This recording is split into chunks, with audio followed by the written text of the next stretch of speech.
Hello everyone, welcome back to the workshop. Today we're looking at this fine example of an Endura battery charger. This model dates back from the late 1960s, early 1970s, I would say, and is quite typical of the kind of thing you would find in home workshops and garages up and down the United Kingdom during that era. It's actually identical to the one my granddad used to use when he was working on his old British bikes. And I can remember as a kid in the 70s seeing it connected to a motorbike battery in the kitchen, usually at great protest from my grandma, but you know, things have to be done, don't they? So I saw it quite cheap, and it was listed as untested, which I took to mean doesn't work. So I bought it as a bit of nostalgia and just thought I'd have a bit of a play around with it and see if I could get it to work. Now obviously it is a mains powered piece of kit.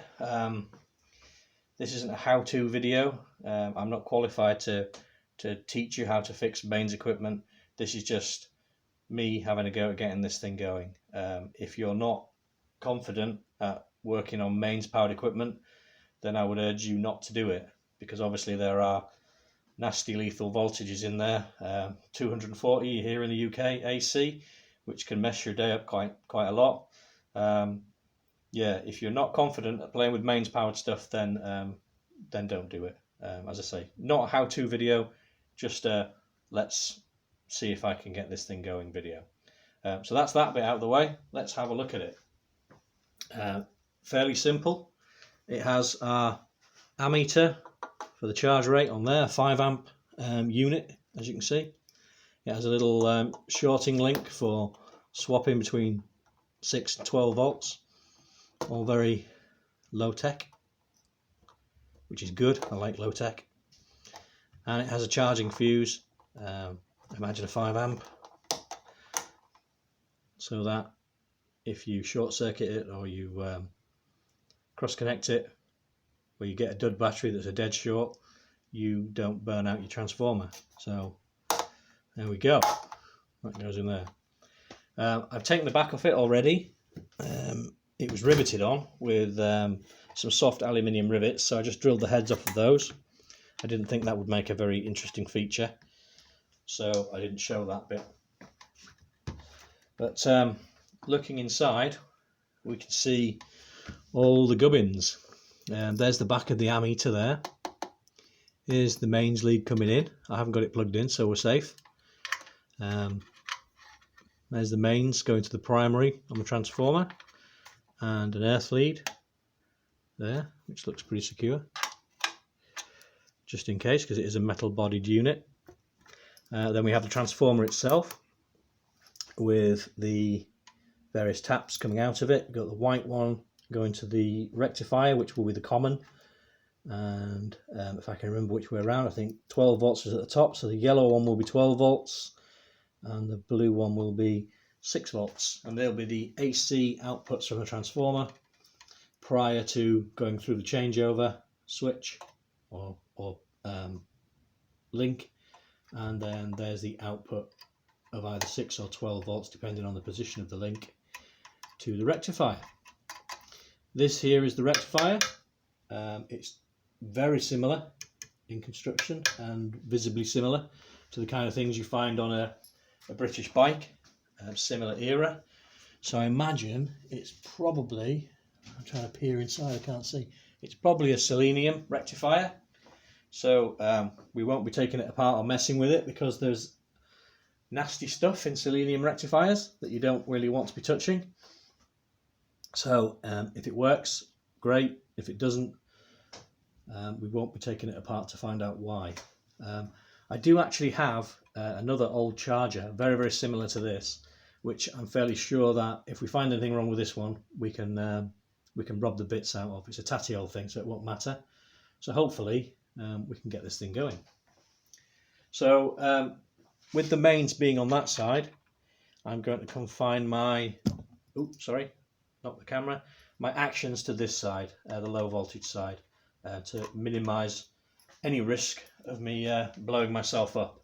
As you can see, there's no capacitors or anything like that in there, so we shouldn't have to wait a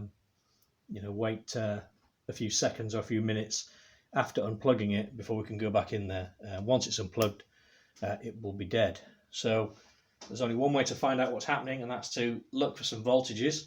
So I'm going to plug it in. And it hasn't gone bang, so that's a good start. And I've just got one of these universal multimeters, the cheap variety, sort of 10 quid or that kind of price. But it does the job. And I've set it to AC volts up to 200 volts, so I don't think we should be finding that amount of volts.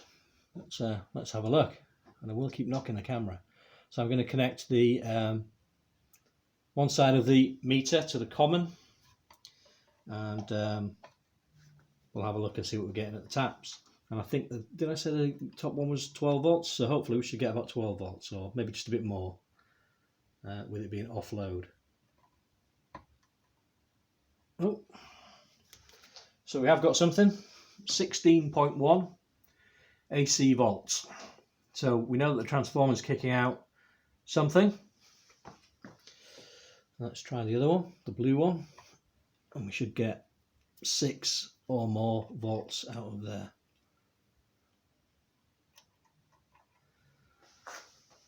At 9.5, so that's fairly healthy. So we know that something is coming out of the transformer, which is always a good sign. So let's see if we're getting anything out of the rectifier.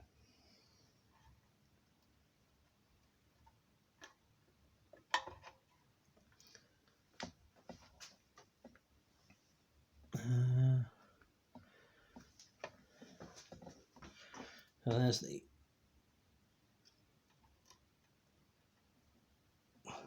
one output. We just need to switch it to DC volts, don't we? So 20. We know we're under 20. Are we getting anything?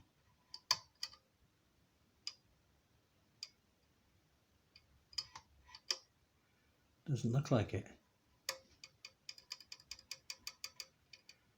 Nothing there. Now, is there no output? Or, see what I didn't test.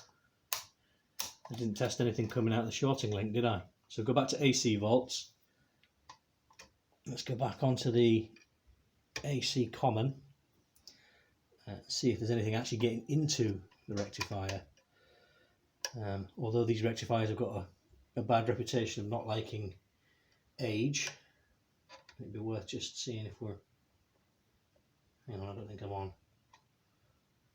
Oh, I am. No. Nothing.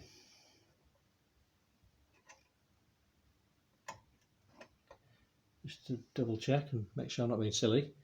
16.1 there.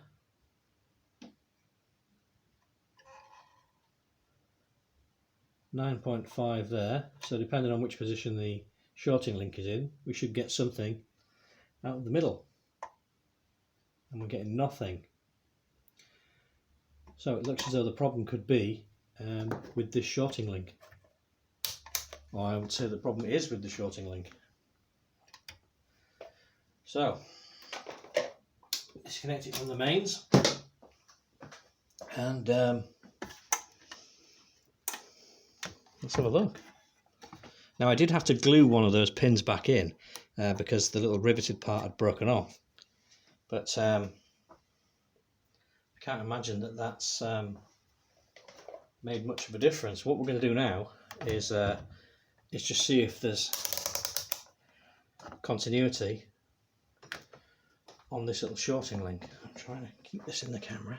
So here's the shorting link. It's just a little 2 little pins with a link between them. So if I connect, well, a 200 ohm scale, if I connect these two together, we should get a reading that tells us that there is a path through there. Nothing.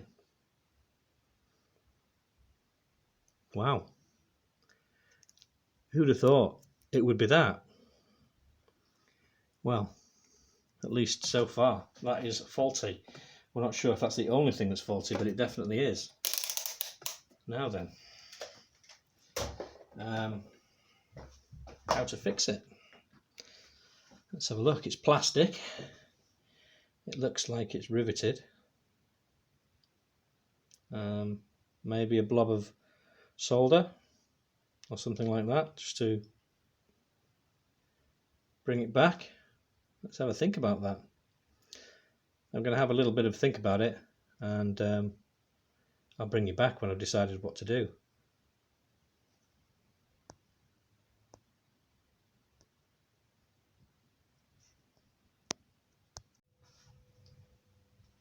Right guys, we're back. I decided that I would get the trusty soldering iron out and just put a little bit of a blob of solder. I tested it with the multimeter again. I cleaned up the pins. I thought maybe just a bit of tarnish, but there was nothing. So I tested between each pin and the little shorting link that you can see, and this one was fine, but this one there was no connection.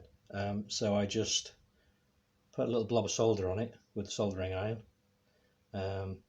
trying not to get it too hot. It was that kind of old 1960s plastic that melts really easily, so you can see I probably just touched it up with a little file there, just to get the burnt bits off.